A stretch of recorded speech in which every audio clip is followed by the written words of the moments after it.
ఇకపై కుటుంబంలో ఎవరైనా మరణిస్తే బ్యాంకుల చుట్టూ తిరిగి డెత్ క్లెయిమ్ కోసం పడే ఇబ్బందులు తగ్గనున్నాయి.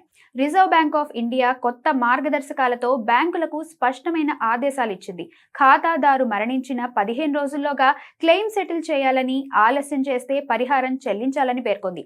ఈ నేపథ్యంలో ఇండియన్ ఓవర్సీస్ బ్యాంక్ ప్రత్యేకంగా ఆన్లైన్ డెత్ క్లెయిమ్ సెటిల్మెంట్ పోర్టల్ను ప్రారంభించింది. నామినీ ఉంటే కేవలం డెత్ సర్టిఫికేట్, గుర్తింపు పత్రాలతోనే 15 లక్షల వరకు ఎలాంటి షూరిటీ లేకుండా క్లెయిమ్ పొందవచ్చు.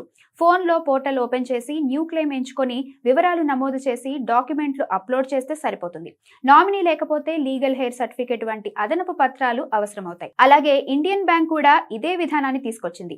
2026 మార్చి 31 లోపు అన్ని బ్యాంకులు ఈ నిబంధనలు అమలు చేయాలి.